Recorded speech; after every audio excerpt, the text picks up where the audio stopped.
Marlēna Pirvica, žurnāliste. Ģirds Lapiņš, latviešu uzņēmējs un politiķis. Rudolfs Kreislers, ētikas un kibernētikas zinātājs. Labvakar, latviešu kods! Labvakar. Šodien mums ir strīdāmā diena. Mēs jau ar Rudolfu pirms ētera jau pārstrīdējāmies. Jā, tāpēc, ka tematika mums ir tāda, ļoti, ļoti krasiem, atšķirīgiem viedokļiem. Mums ar Rudolfu vismaz. Bet jautājums ir par sazvērstības teorijām. Sazvērstības teorijas pastāv dažādas, dažas nedažādas, bet šodien mēs parunāsim par politisko tematiku. Un sakarā ar to, ka Ģirds mums ir Rīgas domas deputāts, tagad jaunievēlēts, no jauna ievēlēts, tad lūk, parunāsim par politiku. Un jautājums ir tāds, kāpēc nepiedalīties vēlēšanās? Tad, lūk, jo, redziet, nesot tā vērts, jo valsts nepastāv, un tāds ir viedoklis, tad te runā par brīvvalsti, tad runā par piekto saimu, kura ir izstrādājusi jaunu likumu došanu, kad politiskās partijas valda, ka pirms tam bija tā, ka varēja arī piedalīties deputāti, kuri ir neatkarīgi no politiskajām partijām, paši sev varēja pieteikt, un ka pilnīgi pietika ar 100 balsīm, lai tu varētu iekļūt valdīšanā un tam līdzīgi. Un redziet, man arī ir kāda draudzene kristiete, kura Facebookā izplata tādu domu, ka kāpēc nav jāpiedalās vēlēšanās, jo tas ir no sātana. Jo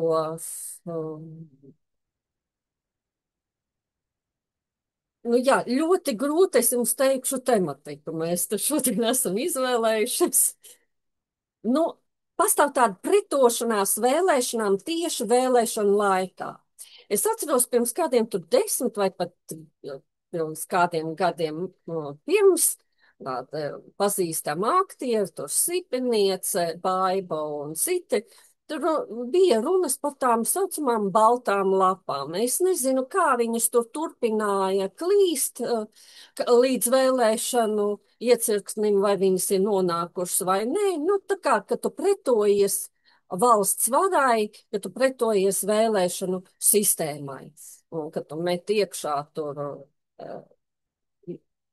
baltu lapu tajā mēneša, nevis mēneša, bet tajā aploksnē ieliek vienkārši baltu lapu, jā, bet tu protestē pret vēlēšanām. Un vēl ir tāds uzskats, ka valsts nepastāv, bet pāri valstīm valda korporācijas, kurām ir daudz lielāka vara nekā nacionālām valstīm. Mēs atceramies, bija tāds, nevis bija, bet ir Davosa fórums, kurā dažkārt apspriež tādas, varētu teikt, ar sazvērstības teoriju vijošām domām, jā, kā nacionālas valstis ir noriets, ka tām vairs nav nekādas jēgas. Tādas progresīvas domas un mazināt valsts ietekmi cilvēku dzīvēs. Tā doma, bet, ka mēs atceramies pagājušās ASV vēlēšanas, tad Donalds Trumps daudz ko bija teicis par to, ka vēlēšanas ir nozagtas, ja mēs atceramies, un ka viņš Facebookā rakstīja savas domas par to, tad Facebooks ņēma un nobloķēja Donaldu Trumpu, viņa kontu, visu nobloķēja. Tā mēs atceramies Covid laikus, kad Facebooks rečekaroja un nedrīkstēja būt pretējas domas, un tās bloķēja. Tātad, ka korporācijām ir lielāka vara par valsts struktūru. Un kas te vēl te tāds interesants būtu? Par vergu pasēm tāds uzskats vēl ir. Kāpēc vergu pases? Tāpēc, ka pasēs esot ielikt kaut kādi kodi, kurus, kad tu pēc šo pasi, tad tu esi jau valsts vergs. Un tu jau esi cipariņš, nevis cilvēks, tu zaudēji savu identitāti. Un tad, kad tu pasi no jauna pēc, tad nes kāpēc tev vecā pasi ir jāatgriež. Un tad ir jautājums, kāpēc tu viņu pasi esi nomājis, vai tu esi viņu nopircis. Tātad tas ir tavs īpašums. Kāpēc valstī ir jāatgriež vecā pasa? Un tāds jautājums. Protams, tas varētu būt ērtības jautājums, lai tev sadedzinātu, lai vecā pase kaut kur nevazājas pa pusi pasauli, bet nu, tas jau ir tā. Bet attiecībā par to, kad kāpēc nepiedalīties vēlēšanās, jo valsts vara ir neleģitīma, tāds arī ir izsaukums no dažādiem cilvēku grupām, kas Facebookā mums ir zināmas pat personu sabiedrībā. Un tad, lūk, par to mēs arī šoreiz parunāsim. Nu, un tad sāksim ar to, vai baltās lapas vai kaut kādas pretošanās ir jēga. Nu, un tāpēc man ir uzreiz jautājums Rudolfam, jo Rudolfs mums nodarbojas katrā vēlēšana laikā, viņš piedalās komisijās, vēlēšanu komisijās, un viņš šo tēmu ļoti labi zina, no A līdz Z, un saki mums lūdzu par šo tematiku. Kāds ir tavs viedoklis? Jā, labvakar, Latvija. Ir tā, ka, nu, gluži katrās vēlēšanās, neteiksim, šajās es nepiedalījos vēlēšanu norises. Tāpēc, ka tu kandidēji, jā. Domu. Es varu pateikt tā, kas attiecās uz tātad tā saucamās baltās lapas. Es no sākuma sapratu, piedod manu svētdienas vakara nesapratni. Man bija pieleca beidzot, ja, tātad, kad cilvēki lika nevis vēlēšanu zīmi konvertā, bet kaut ko citu. Tam jēgas nav principā nemaz. Tā ka pilnībā nemaz.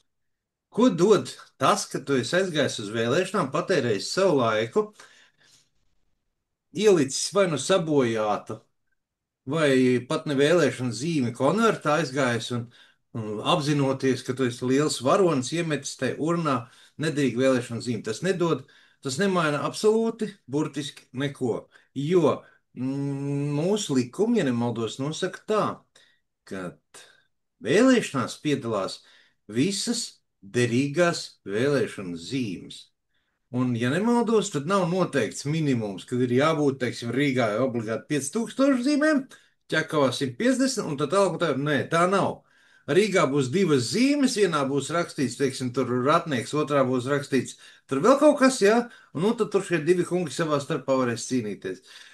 Mūsu vēlēšana sistēma ir ārkārtīgi saprātīga. Ja cilvēki uzskata, ka viņiem patīk tā tērēt laiku, nu varbūt tomēr ir vērts izteikt savu viedokli kaut kā saprotamāk, kaut kā labāk formulētu, ja? Jo mūsu vēlēšanu sistēma, mūsu vēlmju izteikšana darbojas caur mūsu priekšstāvjiem. Piemērs ir ārkārtīgi vienkāršs. Mūsu pašu ģirds, ja? Ģirds ir Rīgas domas deputāts, ja? Rāskungs tā teikt. Es neesmu, tu neesi, Marlēna. Ģirds ir. Nav jau tā, ka man ir tur jārausta ģirds, jāzvan viņam pa telefonu un jāsaka, ģird, tur klausies, tur Riekštielā 16 ir bedri, nu kaut ko dari liecām. Bet ir tā, ka es esmu mierīgi sirds, es ievēlējis cits starp arī ģirtu, es esmu nobalsojis vēl pa citiem labiem ļaudīm, un man ir mierīgi sirds, un man ir arī kontakts ar šiem cilvēkiem. Tātad es savu viedokli varu kaut kādā veidā izteikt arī pēc vēlēšanām. Nu, un viss, ja cilvēki uzskata, ka viņi tur vergi, tur vēl kaut ko, nu, tā ir vistīrākā manipulācija, lai izgāstu demokrātisku vēlēšanu procesu valstī. Tā ir visparastākā, vistīrākā manipulācija. Pat to drusku pēc tam. Redz, tu vēl pa tām pasēm. Kāpēc? Jā. Vergu pase. Jā. Nu, redzi, vergu pase, zini, kas bija? Vai nu īpašnieka zīmogs, vai numurs, vai vēl kaut kas. Ja? Pēdējās vergu pases bija nacistu uztetovētie numuri uz rokas. Jā, lūk, tā bija vergu pase. Un tas ir domāts, lai identificētu to vai citu cilvēku. Nu, redz, valstī arī ir jāvar mūs identificēt. Kāpēc? Tas ir, lai es vai tu neaizejam divreiz uz vēlēšanām, lai valsts zina, kad man pienākās tās vai tie vai citi sociālie labumi. Nu, kaut kā valstī ir jāzina, ka es esmu es. Tāpēc, ka man nav ne uz kurienes uztetovēts mans personas kods, vārds, uzvārds, kaut kāds numurs vai cita identifikācija. Zirot, nu, tas ir, manuprāt, Jā. tie pilnīgākie tādi murgi, lai sev pievērstu uzmanību. Es tam neredzu nekāda racionāla grauda atlikumā. Nu, Ne? tad vēl viens pretošanās, kā varētu pretoties vēlēšanām, ir tāds bilde ir ielikt Facebookā un uz tās tur ir attēlots cilvēks žaketē un šlipsē un virsraksts. Likuma spēks sākas ar mūsu jā, bez mūsu piekrišanas viņiem nav varas. Mūsu nē ir vienīgais, kas pārtrauc šo spēli. Nu, tātad mēs zinām, ka vēlēšana laikā procentuāli mazs skaitlis tomēr piedalās vispār vēlēšanās. Un tad ir jautājums, vai vispār tādas vēlēšanas ir leģitīmas, ja nepiedalās tur 50% no balss tiesīgajiem vēlēšanās. Ja? Un Tās ir tātad leģitīmas. Viņas ir leģitīmas, es jau to paskaidroju, kā tas strādā. Un tavs nē, neko daudz neizteiks. Tas, ka tu neaizies uz tām vēlēšanām. Izteiks tavs jā, ka tu vai nu balotēsies pati un tiksi par domas deputātu vai saimnes deputātu, es atvainojos. Tad būs tavs jā, tad tam būs kaut kāds iemesls. Nu, tev nepatīk valsts. Bet ko tad tu gribi? brīvvalsti es gribu. Es gribu pats sevi ievēlēt, kā te daži labi izsakās. Mēs paši sevi varam ievēlēt. Pietiks mums ar pilnīgi ar 100 balsīm, ja mēs nebūsim politiskajā organizācijā, ka tādas vēlēšanas mums vajagot. Bet tomēr mēs laidīsim mūsu deputātu klāt pie vārda, savādāk viņš vēl nav Vai izteicis teikt, savu domu. no pirmā vota, lai nāk tā informācija? Nē, nu, es arī piekrītu īstenībā abām pusēm. Nu, ja runā par, nu kā, nu sāksim tīri tā deduktīvi, loģiski, vienkārši punkts viens.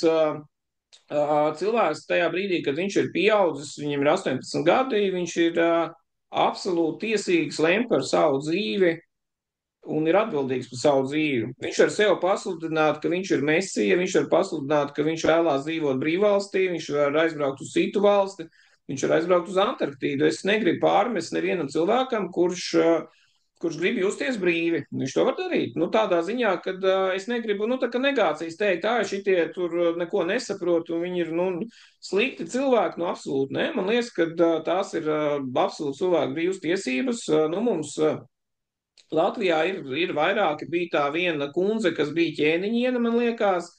Spilgts piemērs ir Roberts Klimovičs, kurš ir mazliet arī tāds, nu, īpatnēji uzvedās, bet, nu, tās ir viņa tiesības runāt to, ko viņš runā, un tā tālāk. Es tam varu nepiekrist, un nepiekrīt, protams.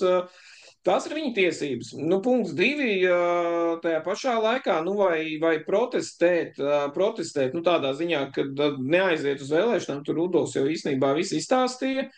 Nu jā, bet tajā pašā laikā, ko Rudolfs nepieminēja, un varbūt viņš ir pretējās domās, bet nu, es pilnīgi piebiedrojos tam naratīvam, nu, daļai piebiedrojos, labi, mīkstināšu, ka vēlēšanas, nu, nav pilnīgi godīgas.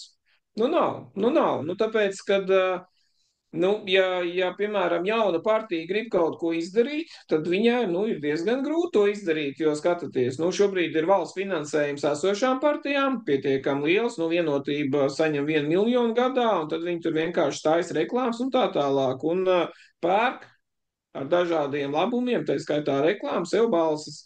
1 miljons gadā atnāk jauna partija. Viņai tas miljons nav, viņai ir ārkārtīgi grūti konkurēt īstenībā pret to. Un tas ir, atceramies vēl vienu niansu, kas īstenībā, atkal, ja mēs esam absolūti objektīvi, tad bija šobrīd vēlēšanas pirms, jau nedēļas, sanāk, 2 nedēļām Rīgas domas vēlēšanas. Vēlēšanas bija sestdienā, un ceturtdien, piekdien bija 2 diskusijas. Ceturtdien bija TV3 studijā Imantā, un piekdien bija LTV Zaķiselā. Es uz tām abām diskusijām klātienē piedalījos, atbalstīju savu mēru kandidātu Edvardu Ratnieku. Bet, kas ir interesanti, tajās diskusijās piedalījās tikai 8 partijas, gan ceturtdien, gan piekdien, 8. Kopā vēlēšanās bija pieteikušies, ja nemaldos, 15. Uz robežas bija 2 partijas, tas bija Burovu saraksts ar zaļiem zemniekiem un Latvijas attīstībai Pūces plāns. Un tajā brīdī, kad piekdien es uzzināju, ka arī tur ir 8 uzaicinātie un tie paši, kas ceturtdien Latvijas televīzijā, tie paši, kas TV3, es tajā brīdī kolēģiem teicu, ka Latvijas attīstībai un ZZS neievēlēs. Un tā arī notika, un diezgan pārliecinoši neievēlēja. Labi, ZZS neievēlēja pārliecinoši, viņiem bija 3% no šķiet, bet Latvijas attīstībai bija pa 4%. Un atkal, vai tas ir vienlīdzīga attieksme un godīgi, es teiktu, ka drīzāk nē, nekā jā. Tajā pašā laikā vai skatītājiem, vai es kā skatītājs gribētu skatīties uz 15 sarakstu debatēm, jo viens saraksts iesniedz vienu cilvēku, un es nezinu par tā cilvēka, tādu intelektuālo kapitālu. Es nesaku, ka viņš ir, nav ļoti inteliģents, es to nesaku, bet es nezinu. Tikpat labi tas var būt vienkārši cilvēks, un tad vienkārši, visu Latviju skatās, ir kaut kāds atkal tas ciets, kas ir jāaiziet līdz tam. Tā kā no tās garās es teiktu, ka absolūti godīgi tas viss nav. Nav pilnīgi vienāds iespējas, bet tajā pašā laikā, no otras puses, es absolūti atbildīgi varu pateikt, ka tie, kas strādā ilgtermiņā, viņi iet vienreiz, viņi kandidē, viņi neiekļūst, piemēram, tur saimā vai domē, vai nesavāc 5%, viņi turpina strādāt. Viņi arī piesaista kaut kādu finansējumu, kas piekrīt viņu idejām, un es domāju, ka agrāk vai vēlāk talantīgi cilvēki var izsisties. Un tur es atkal teiktu, ka es tur neredzu tādu, bieži tie narratīvi valsts nozagšana vai vēlēšana nozagšana, Trumps, piemēram, tur nav nekāda valsts nozagšana, bet tas, ka tur atkal kaut kur valsts sektorā var kāds kādās situācijās tur viltot vēlēšana rezultātus, tas ir iespējams. Pilnīgi godīgi un objektīvi tas ir iespējams. Vai tas ir noticis Latvijā 35 gadu laikā? Es to neesmu redzējis, un nevis tikai neesmu redzējis, bet es arī neesmu tīri analītiski var apskatīties, cik katrā iecirknī nobalsoja, kā viņi nobalsoja, pa kādām partijām. Ja tur būtu kaut kur viltots, viņš izlaiž ārā. Mēs Latvijā neesam dzirdējuši, Šlesera bļaustīšanās, to es neņemu par pilnu, jo, kā jau es teicu raidījumā pirms 2 nedēļām, tad vēlēšana lielākais zaudētājs, ja lūzers ir Šlesers, viņš cerēja 20 balsis un viņam ir tikai 13. Viņš ir lielākais šo Rīgas domas vēlēšana zaudētājs. Manā skalā absolūtā pārliecinoši lielākais zaudētājs. Un atbilstoši, viņš tagad bļaustās, ka kaut kas ir nosakts, es tam vienkārši neticu. Viņš vienkārši bļaustās, tāpēc, ka viņš zaudē. Viņam kaut kas jāsaka, viņam ir finansētāji, kas viņam prasa rezultātu, un tāpēc viņš te ņemās un kuļ kreju. Tā kā mēs visās tajās, Marlēn, ko tu izvirzīji daudz dažādas tāds jautājums, es teiktu, ka ļoti bieži, tur nav pareizā, nepareizā atbilde, tā taisnība ir, kaut kur pa vidu par brīžiem vienā virzienā, otrā, par to jādiskutē, bet, tā kaut kā, jā. Jaunās pasaules kārtība kļuva populārs neilgi pēc ASV prezidenta Džordža Herberta Buša 1990. gada runas par Persijas līča karu. Bušs lēsa, ka Persijas līča krīze paver iespēju virzīties uz vēsturisku sadarbības periodu. Viņš saka šādi: no šiem nemierīgākajiem laikiem var rasties mūsu 5. mērķis - jauna pasaules kārtība, jauns laikmets, brīvāks no terora draudiem, spēcīgāks taisnīguma meklējumos un mūsu ceļā uz mieru.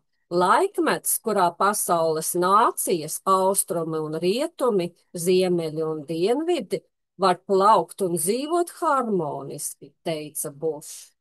Bijušā prezidenta aicinājums uz mierpilnu dzīvi pēc augstā kara beigām aktivizēja sazvērstības teoriju cienītājus, kam pēc PSRS sabrukuma vajadzēja jaunus ienaidniekus.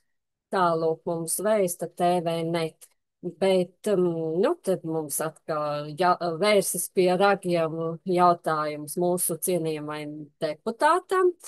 Kā jūs redzat šādu teoriju jaunās pasaules kārtību, ka pār pasauli valda to 30-nieks, 50-nieks, 100-nieks, bagātākie cilvēki un uzskats ir tāds, ka bagātie cilvēki ir ebreju tautības, un Amerikā izskanēja šāds formulējums. Nu, šeit Latvijā arī saka, ka Davos fórums nosaka, un vakcinācijas laikā mēs redzējām, ka Eiropas Savienība uzspieda obligāto vakcināciju uzreiz pēc tam, kad Laiena pie mums bija atbraukusi un paciemojās pie mums Latvijā. Nākamajā dienā mums esot bijusi uzreiz obligātā vakcinācija. Nu, Dzirt, ko jūs par to sakāt? Jā, paldies, Marlēne. Es ar pavisam nelielu ievadu par to, ka es sazvērstības teorijām kopumā, ticu atsevišķām, man liekas ļoti loģisks, piemēram, par citplanētiešiem es uzdodu pretjautājumu, kāpēc viņi tādi nevarētu būt citplanētieši. Ir daudz planētas, atlido pie mums un dzīvojam mierā ar to domu, tur nav par ko tik daudz satraukties. Tāpatās kā, piemēram, Kenedijas slepkavība, arī tika izpētīta, un cik es saprotu, ka to vienkārši pasūtīja mafijai, kas viņu nogalināja, tāpēc, kad, ja es pareizi atceros, ieroču darījums, viņš tur bloķēja tur lielos kaut kāds ražotājus. Tāda objektīva iemesla. Un tur nevajag, protams, ka ja tu liec iekšā visādas iespējamības, tad tur var aiziet viss kaut kur. Tā kā, tādā ziņā es ticu, ka kaut kādas lietas notiek, bet, kaut kā cenšos racionāli izskaidrot, bet atbilstoši par pasaules jauno kārtību vai pasaules valdību, es sākšu ar faktu, manuprāt, bet, tā ir tā kā mana šķietamība, bet vienlaicīgi fakts. Es biju 9 mēnešus Saeimas deputāts un es biju Saeimā 9 mēnešus, un es, protams, kad es runāju ļoti daudz cilvēkiem apkārt un es viņus vēroju, jau tur sēdi, tur runā, ne visi sevišķi inteliģenti runā, un tad tu skaties un pēti pārējos. Es tos procesus tur vēroju, man absolūti neradās sajūta, ka kāds dancinātu Latviju vai Latvijas valdību vai Saeimu, es nejūtu absolūti nekādu ietekmi. Punkts 2. Tu pieminēji par vakcināciju, un tur atkal sazvērestības un tā tālāk, un es uzreiz šādu sazvērestības teoriju piekritējiem teiktu ļoti skarbi. Es teicu, kungi un dāmas, jūs pārāk zemu novērtējat cilvēku idiotismu. Vienkārši jūs viņu pārāk zemu novērtējat. Jūs vienkārši notiek idiotisms, jo cilvēki ir tendēti uz idiotismu. Cilvēki bieži rīkojās kā stulbeņi. Un, piemēram, visa vakcinācijas epopeja, jūs, tā kā sazvērestības teorija piekritēja, jūs gribat teikt, tur ir kaut kāds lielais plāns, tur Ķīnā tur notika noplūde, jo tur pasaules gudrie gribēja samazināt cilvēku skaitu pat 50%. Pirmkārt nesamazināja. Otrkārt, vienkārši stulbeņi. Ja stulbeņi strādā laboratorijā, ja viņš saplēs, mēģini, ja tas vīrus iznāk ārā, un tad stulbeņi sēž Pasaules veselības organizācijā un saka, ka visiem vajag sēdēt mājās, vienkārši, jo tāpēc, ka mēs tad glābsimies.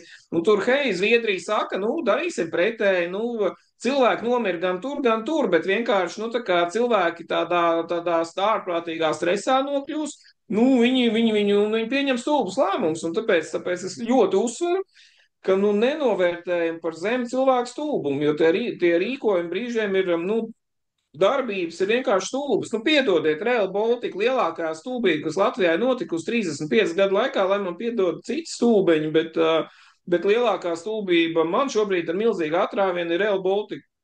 2013. gadā tika paņemts vietējais pētnieks grupa 93, kas bija absolūti nekompetenta, pilnīgi nekompetenta šajā darbā. Viņiem bija absolūti nekādas pieredzes dzelzceļā. Viņi taisīja pilsētu ainavas un vēl kaut kāds plānojums, pilsētu plānojums Rīgas, jā, tur viņi ir klāt. Un viņus paņēma arī uz dzelzceļa. Viņi ir absolūti nekompetenti. Varbūt tā ir korupcija, varbūt tas ir absolūts totāls stulbums, bet lielākajā stulbumā Latvijas, kas mums izmaksā miljardus, lielākajā stulbumā nav vainojami citplanētieši, nav vainojami, nezinu, masoni vai jaunā pasaules kārtība vai Davosas fórums, tā ir vienkārši vai stulbums vai korupcija. Piedodiet, tā tas ir. Un tagad pēdējais, paskatieties uz Latviju.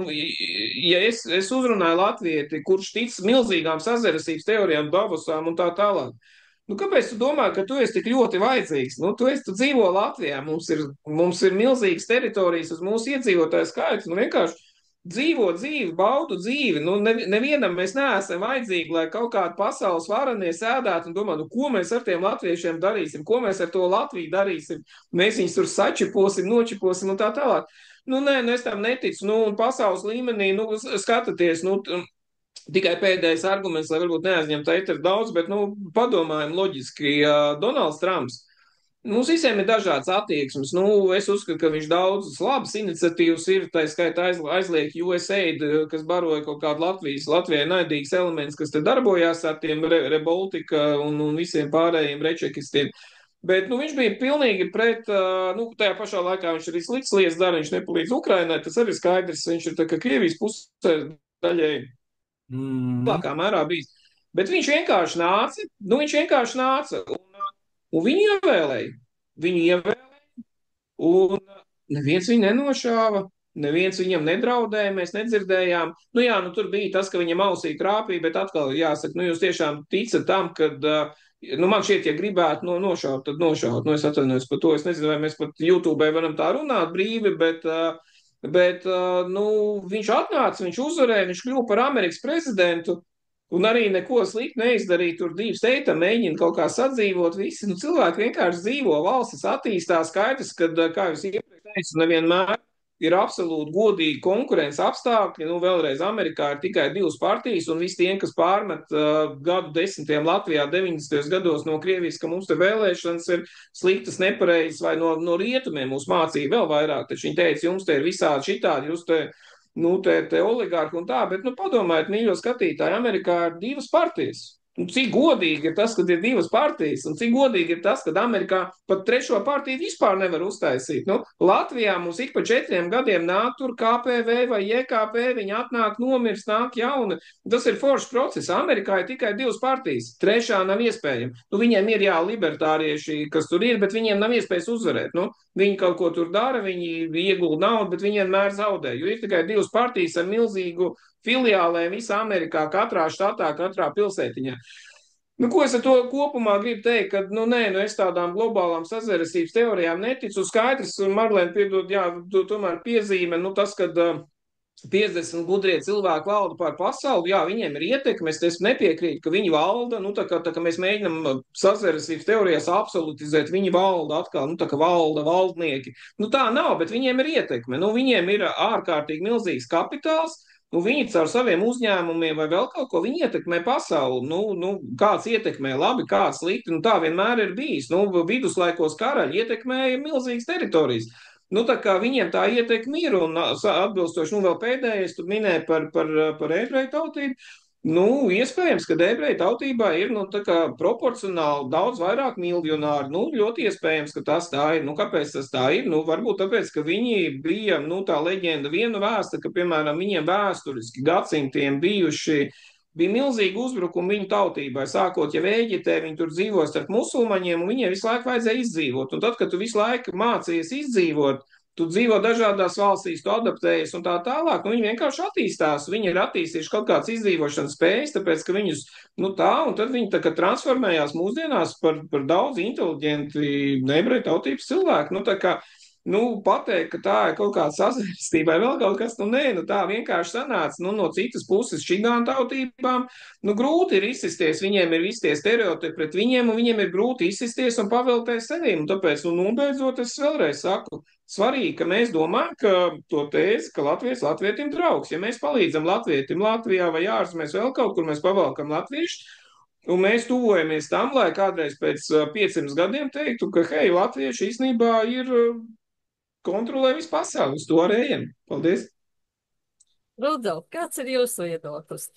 Pirms Rudolfam dodu vārdu, gribu atgādināt, nu, mēs arī dažkārt esam dzirdējuši tādus vārdus, ka Putins uzpērkot politiķus dažādās valstīs, jā.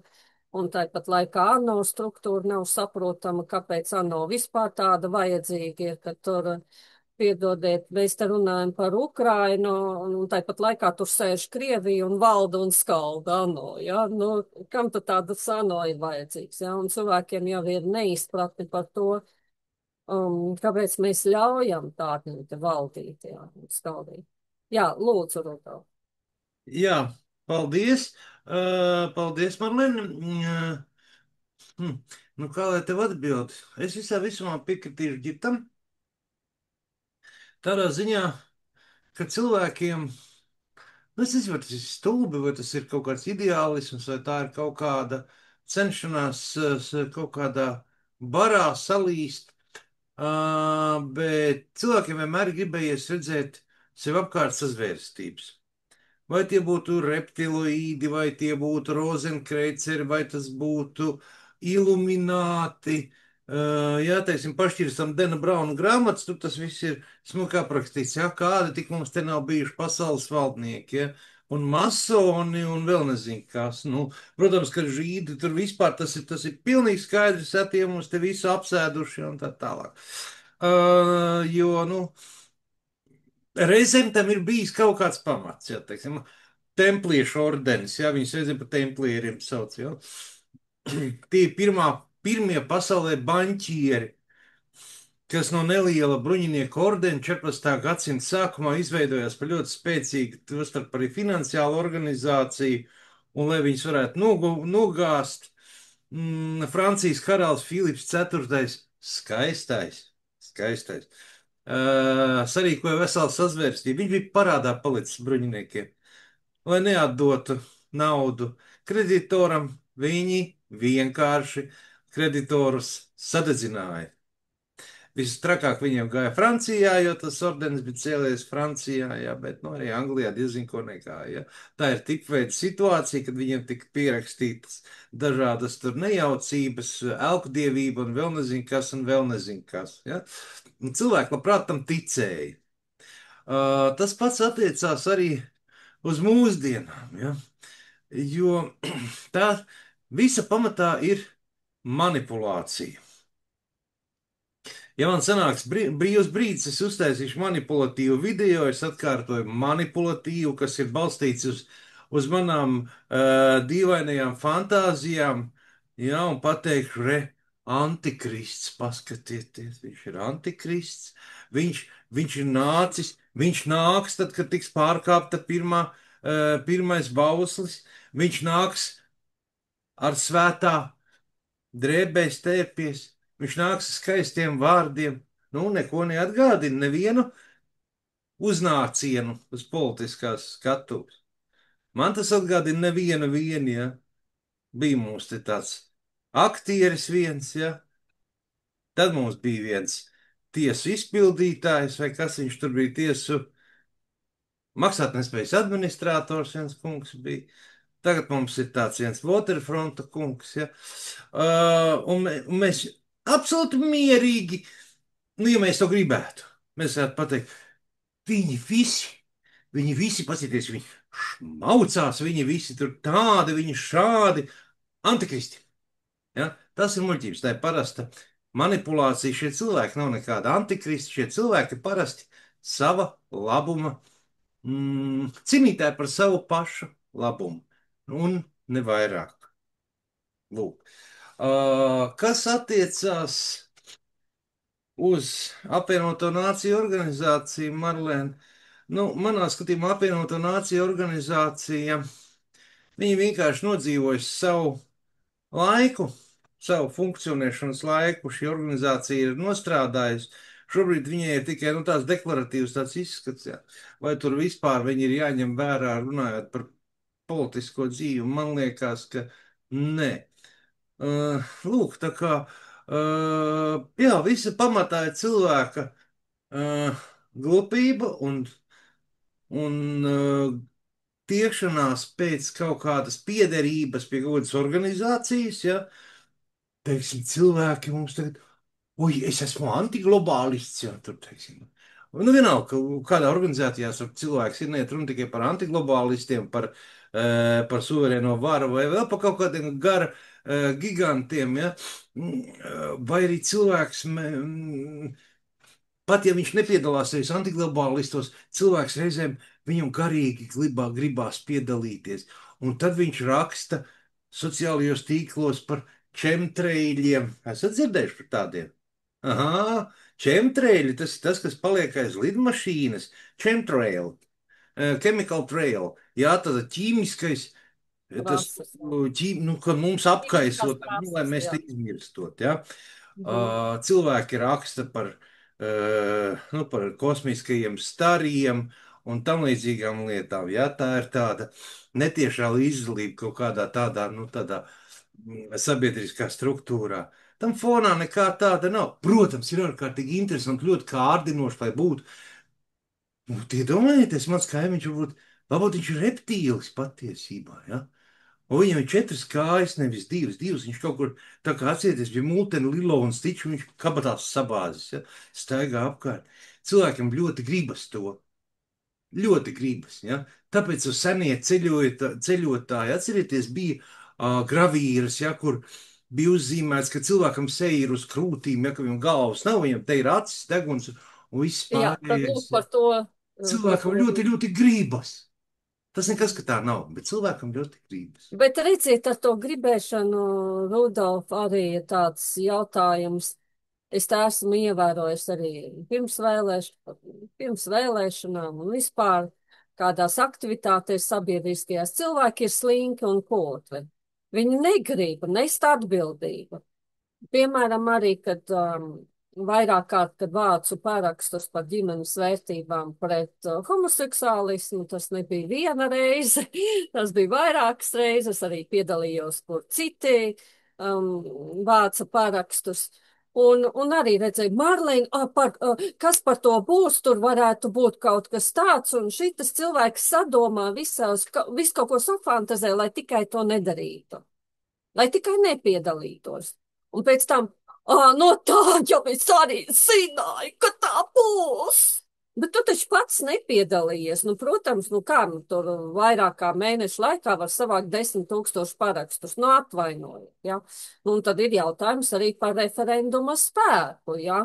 Un kāpēc cilvēki saka par brīvvalsts laiku, kāpēc mēs nevarētu atsevišķi balatēties nevis no politiskām partijām, bet atsevišķi, ja, ka vajadzētu, dot iespēju šādi organizēties. Un tad ir par referendumu. Jā, mēs tagad esam uzlikuši tos milzīgos griestus referendumam skaitam, ja. Un, protams, tā ir neiespējamā misija. Un cilvēki ir neapmierināti, kāpēc mēs caur referendumu nevarējām izlaist cauri Stambulas konvenciju. Kāpēc to pieņem Saeima? Kāpēc to pieņem Satversmes tiesa? Un cilvēkiem nav par to nekādas teikšanas, jā. Un tad mēs brīnamies, jā. Un tad, kad es runāju ar cilvēkiem, es viņiem saku, bet jūs vēlēšanās nepiedalījāties, jūs kategoriski atteicāties. Tas tev no sātana, tas tev no dēmona, tas tev vēl no kaut kāda gara. Visu kaut ko izdomājam iemeslus, jā. Lai tikai, jā, un valsts nav ar kristīgām vērtībām. Vispār saka, mēs varam samurgot, bet par referendumu runājot, nevajadzētu tos griestus bišķiņ, tā kā samazināt, lai cilvēkiem ir izpausme. Jā, mēs toreiz, tālredzīgi, jā, mēs toreiz pret krieviem, lai krievi neiet ar savu divvalodību iekšā, jā, tad mēs paaugstinājām griestus, bet mēs jau ļoti labi zinām, ka cilvēku skaits samazinās Latvijā. Ar referendumu griesti saglabā savu veco, jā, stāstu. Tad tur arī vajag samazināt griestus. Tāpat kā ar algām, jā, deputāti paaugstina algas, viss taču esot procesā, jā, paaugstinās nodokļi, paaugstinās algas. Tāpat arī par referendumu. Es uzskatu, sen jau referendumu likumu vajadzētu jau grozīt. Kāds ir jūsu viedoklis, lūdzu? Nē, par referendumu mēs jau savā laikā izrunājām. Es domāju, tagad jau neko jaunu es nepateikšu to, ka, skaidrs, ka demokrātijas apstākļiem referendumu sliekšņiem ir jābūt tādiem, lai viņas teorētiski varētu arī kādreiz sarīkot. Šobrīd tie sliekšņi ir uztaisīti tādi, ka viņi nav domāti. Viņas nosauc par referendumiem, bet tu jau nevari nemaz tik līdz tam referendumam, jo tev tur jāsavāc, cik tur 150,000 tur parakstu vai kā tur bija jānobalso. Tas nav iespējams. Fiziski tas nav iespējams. Protams, mēs varam uzkraut daļu vainas uz cilvēkiem. Mēs sakam, Latvijā ir 2 miljoni iedzīvotāji, ko tad 150,000 nevar tur nobalsot? Jā. Nē, forši. Protams, to ļoti viegli izdarīt tiem, kas pie varas, viņi ļoti viegli uzgrūž atbildību cilvēkiem. Protams, ka mazliet es tam piekrītu, jo mēs zinām, ka Rīgā milzīga problēma ir, piemēram, visi sūdzās par Rīgas nama pārvaldnieku, un tā sūdzības ir absolūti pamatots, jo Rīgas nama pārvaldnieka pakalpojums nevienmēr atbilst cenai. Tā ir. Bet cilvēki nevar aiziet, nomainīt Rīgas nama pārvaldnieku, jo viņi nevar izdarīt to pirmo soli, viņi nevar uztaisīt biedrību mājā un nobalsot 51%, ka viņi, pirmkārt, nodibinātu biedrību un otrkārt pieņemt lēmumu, ka viņi, piemēram, maina nama apsaimniekotāju. Ko es ar to gribu pateikt? Tas ir mājas ietveros, kur cilvēki nespēja saorganizēties, un tas drusku ir nepareizi. Kad cilvēki nespēja saorganizēties, ir māja, kurā dzīvo 50 cilvēki, kuri kopā piedara 5 stāvu māju, 9 stāvu māju, 16. māja, viņi nespēja saorganizēties. Tas ir mazliet cilvēkiem pārmetums, bet tur atkal tāda pretatbilde būtu tāda, ka cilvēkam varbūt 80 gadi, kundze gados, un viņai nav vairs tur tik liela starpība, tur mainīt, nemainīt. Viņi tikai grib mierīgi nodzīvot savu dzīvi līdz galam, un tas ir tāds pretarguments, un es pieņemu to, bet jā, tā kā stāsts ir par to, ka it kā cilvēki varam teikt, ka cilvēkiem vai visiem tagad iet un balsot, bet, manuprāt, tomēr vajadzētu tam referendumu slieksnim būt tādam, lai tīri, pat teorētiski, tīri praktiski tas būtu iespējams, jo šajā brīdī es domāju, ka jauns referendums varētu būt tikai tad, ja tāds kāds viņš jau bija, tas ir tad, ja mums gribētu, krievu valodu uztaisīt par otru valsts valodu, vai es nezinu, bet tāpat laikā pieņemiet jaunu likumu, ka tas ir aiziet visu. Vienkārši lielos jautājumos mēs spētu mobilizēties kā valoda vai valsts pastāvēšana, bet tajā pašā laikā mēs esam tos noteikumus uztaisījuši tādus, kas izslēdz vienu no demokrātijas rīkiem. Tā kā Marlēna, es tev pilnīgi piekrītu, bet to mēs esam runājuši, un es neredzu nevienu jaunu argumentu, kāpēc, lai kaut kā, es personīgi mainītu viedokli. Tas nav demokrātiski, viņam ir jābūt zemākam, nevis 150,000 paskatāmies, varbūt tie ir 50,075, lai nebūtu tā, ka katru dienu rīkot referendums, jo tas valsts izmaksā, bet tomēr, lai tas būtu demokrātiski un sasniedzami. Paldies! Jā, un tāpēc cilvēkiem rodas tāds jautājums loģisks, jā, jo šis te jautājums par Stambulas konvenciju, tas bija ļoti, ļoti ass un svarīgs jautājums, jā, ka viens cilvēks aizbrauc un visas nācijas vārdā aiziet un paraksta, jā, un pie kā viņš pats pārstāv to pašu organizāciju. Tad jau viegli, jā, ļoti viegli manipulēt ar cilvēku masām, un tad mēs meklējam brīvu valstu, un ko tur kādu vēl valstu meklējam. Jā, lūdzu, Rudolf. Paldies, Marlēna. Redzim, es uz divām lietām. Pirmkārt, es absolūti 100% piekrītu Girtam par to, ka mēs esam paslaucījuši kaut kur zem paklājas stūra vienu demokrātijas instrumentu. Tas ir fakts. Vai tiešām ir vajadzīgs tik milzīgs slieksnis? Es domāju, ka nē. Marlēna, tu zini, kāpēc piesita krustā Jēzu? Kāds bija iemesls, kad Barabu neatlaida, kad Barabu tur viens ir jātaž atlaida laupītāju? Un kāpēc piesita krustā Jēzu un nolēma viņu nāvēt? Tieši Jēzu. Kaut arī Pilāts bija savu viedokli izteicis, beķi moš... Nē, atdod mums Barabu, Jēzus sit krustā. Zini, kāpēc? Nu, kāda ir tava Tātad versija? tas ir mans subjektīvais Es viedoklis. gaidu, nu. Jēzus ļoti traucēja farizējiem. Tāpēc, ka ne jau farizēji izdzina no tempļa ārā naudas minējus un apgāza viņu tos naudas miemos galdiņus. Ja? To izdarīja pestītājs. Pestītājs ļoti daudz ko izdarīja citu vietā. Un tad, kad Jā. viņš tā ka reāli apdraudēt šo farizēju to autoritāti. O, paskaties, es kāds ērts gadījums, ja viņi var piesist krustā, un tāpēc viņš arī bez kādas šaubīšanās tika noziedots.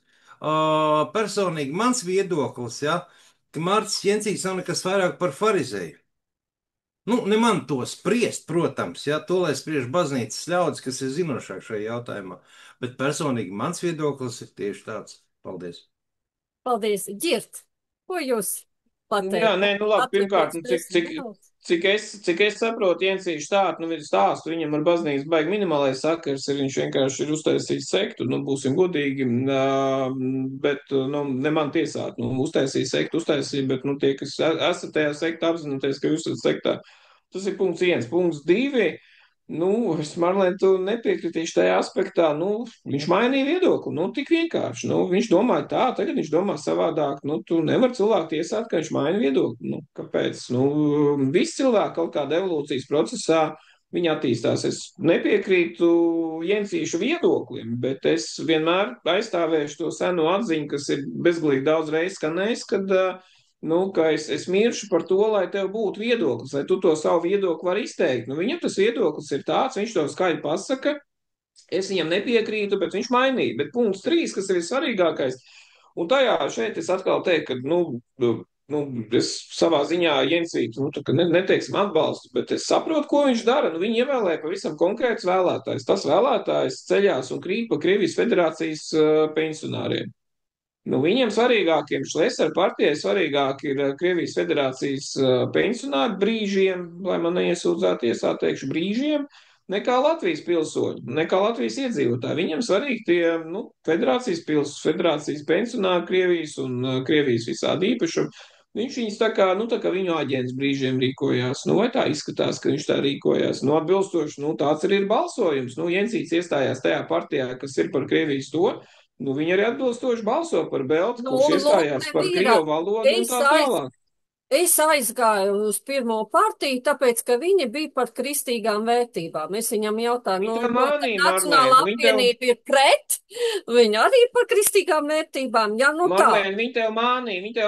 Viņi teica, kad mēs esam kristiešu partija un kristietība ir svarīgākā lieta, bet viņi jau neteica to, ka viņi ir par Krievijas federācijas pilsoņiem, vai tagad viņi ir par kristīgām vērtībām, nezinu.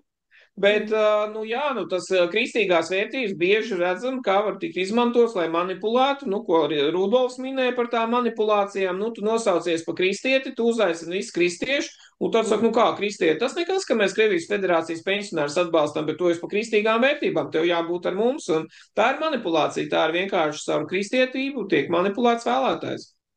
Tas tāpat kā bija teikt vēlēšanu laikā, ka es uzrunāju savus kristiešus, kurus gadiem pazīstu. Viņi saka, nē, Marlēn, mēs te par Šleseru, par Mārci Jensītu iesim, viņi par kristīgām vērtībām un pret obligāto vakcināciju jūsu partija balsoja par, tā kā, nu, ar Dievu, jā, es ļoti daudz kristiešu dēļ šī jautājuma esmu zaudējusi, un tāpēc arī nesēžu Rīgas domē laikam.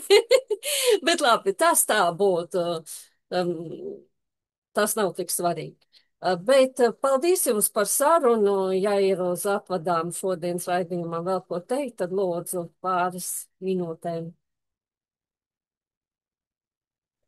Nu, es varbūt no savas puses tikai pavisam īsi, kā, manuprāt, Rudolfs teica, tas tā gudra tēze forši par to, ka cilvēkiem gribās ticēt tām sazvērestības teorijām, un tāpēc es varu tikai, nu, un tā ir bijis visos laikos, visās tautās, un kaut kādā ziņā tas ir saprotami, un līdzīgs process ir tas, kāpēc cilvēkiem tik ļoti patīk zeltainā prese, tāpēc, ka viņiem, nu, nav savas privātās dzīves, un tad viņi caur zeltaino presi izdzīvo citu cilvēku privātās dzīves, jeb citu cilvēku dzīves. Nu, tāpēc es teiktu, ka Tā formula ir pavisam vienkārša. Nu, sākumā uzņemies atbildību par sevi, par savu dzīvi, kas īstenībā nav nemaz tik viegli īstenībā, lai tu pieņemtu visu laiku apzināts lēmumus, ko tu dari un kāpēc tu dari un kas tev jāizdara.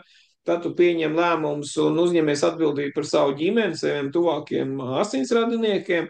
Tad uzņemies atbildību par savu apkaimi. Nu, Rīgas gadījumā 58 apkaimes, centies palīdzēt citiem savā apkaimē, kaimiņiem, ielas kaimiņiem, mājas kaimiņiem. Un tad beigās ir arī valsts un pasaule, bet tā tāda evolūcijas procesa. Un ja tu iesi šajā ceļā, kad tu uzņemies atbildību par sevi, par savu ģimeni, par savu apkaimi, tev tās sazvērestības teorijas interesēs tikai tādā ziņā, kā intelektuāls spēle, kurā vienkārši mēģināt saprast, kāpēc nogalināja Kenediju. Tie nebija reptilīdi, tie nogalināja pavisam konkrēti cilvēki. Iespējams, tā bija Amerikas mafija, iespējams, dēļ tā, ka viņš atteica ieroču milzīgs darījums. Nezinu, par to ir vērts iegremdēties, bet tas ir savādāk skatīties nekā, ka viss ir slikti, ka valsts nepastāv, ka viss ir čipoti un tā tālāk, un visi grib man nodarīt kaut ko sliktu, kas nav taisnība vienkārši. Paldies. No savas puses, kāpēc ir šī Stambulas konvencija un viens cilvēks pār visu valsti noteica šo te jautājumu, aizbrauca un nobalsoja, parakstīja, pareizāk sakot, tāpēc kristieši te, kā vīģes lapa jums ir, jā, tā kristietība dažkārt, un tas ir, atvainojiet, dziļš stāsts par to, kāda mums ir izpratne par valsts procesiem, dažkārt arī kristiešiem. Bet lūdzu, Rudolf. Man ļoti patīk tas, ko tu teici par vīģes lapu. Mīļie draugi, fantazējiet, darbojieties, stājieties kā Jensītis vasaras svētku draudzē, vēl kaut ko dariet, bet neaizmirstiet, ka šī vīģes lapa tomēr ir tikai vīģes lapa. Ja, jūs nekad nevarēsiet nec garīgi palikt veselāki, nec gudrāki, nec zinošāki, kaut kā ar šo te vīģes lapu.